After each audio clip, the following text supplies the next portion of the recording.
According to Cooney, Badger and Wilson, 1993, as cited by Booker, 2014, it is imperative that assessment be seen as an integral part of instruction. Assessment is necessary for successful teaching and learning, and has the ability to provide a teacher with an insight into a student's developing mathematical understanding.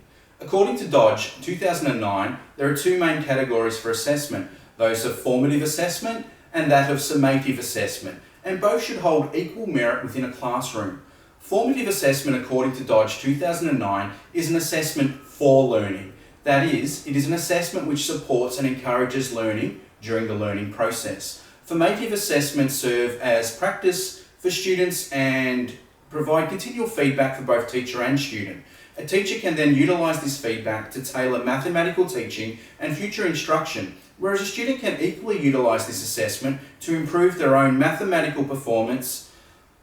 Examples would be rough drafts, quizzes, homework tasks, and in particular, student portfolios. Summative assessment, according to Dodge 2009, is an assessment of learning. It is an assessment that is used to see whether students are meeting a preconceived standard. Summative assessments usually take place at set intervals in time or at an end of a unit, so as to determine how much learning has taken place. It is rarely used to improve student performance, only to gauge a student's position of learning at a particular point. Examples would be standardised numeracy tests, end-of-year numeracy exams, and mathematical assignments. The rationale for electing to evaluate both standardised testing and student portfolios as two assessment strategies that are highly relevant in mathematics within a classroom are as follows. As you can see on the screen, standardised testing can assess and demonstrate learning, especially when content descriptors from the Australian curriculum, in particular the number and algebra strand, are examined. Standardised testing is a systematic tool that provides an educator, student and faculty a baseline to chart student progression at preset intervals on an educational learning timeline. According to the Eberly Centre for Teaching Excellence and Educational Innovation, 2012, the goal of summative assessments, such as standardised testing, is to evaluate student learning at the end of an instructional unit by comparing it against some standard or benchmark.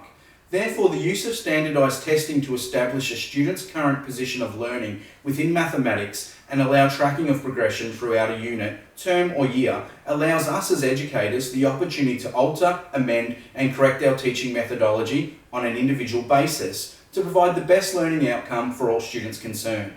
Standardised tests are relatively easy to issue, collect and report on a student's individual achievement in mathematics. Teachers can collect data and scores from each standardised test and chart it within an appropriate spreadsheet or tabulated template without the time-consuming methodology of more formative assessments such as student journals or portfolios of works. Standardised testing, however easy as it may seem, sometimes does not provide the whole picture of an individual student's learning.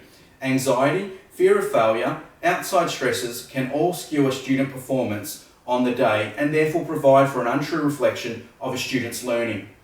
As with standardised testing, as mentioned earlier, portfolios can capture and show learning, especially when content descriptors from the Australian curriculum, in particular the number and algebra strand, are examined. The use of student portfolios allows for a formative assessment tool that complements any and all of the summative style testing procedures that support the curriculum. Reyes et al. State that portfolios have long been used to evaluate works of art, but in recent years this technique has been used for assessment in mathematics. Student portfolios enable educators to monitor individual student learning by providing an ongoing feedback which can be utilised by teacher to improve their own teaching acumen and by students to improve their own learning capabilities. Portfolio works allow for students to identify their own strengths and weaknesses and highlight areas that require work on a personal level. The benefit that portfolios give to us as teachers is that they allow for us to recognise the areas where students are struggling and address problems in an ongoing manner. The downfall is that they require constant monitoring by a teacher and the student is required to commit to using the portfolio. However, if a system is put in place for weekly collection and monitoring and an ongoing written tabulation of progress by teacher, they can be managed even by the time poorest of educators. Student portfolios are a unique tool that charts a student's progress over time in a unique way. Every piece of a student's classroom activities can be compared within a portfolio. Yes, they are time consuming for a teacher to manage, track and tabulate, but they do hold a valuable source of information when it comes to report writing. Quite simply, summative assessments such as standardised tests, coupled with formative assessments such as student portfolios, provides for an all-inclusive learning opportunity for both student and teacher. Through the use of both of these assessment categories and the multitude of corresponding strategies, one thing is clear: education, learning and imparting knowledge is a dynamic partnership between educator and student. This is why formative assessments, as time-rich as they are, provide for a better portrait of a student's mathematical learning and a teacher's ability, especially when viewed through the mathematical achievement indicator of a summative assessment tool, such as that of a standardised test. Thank you for your time.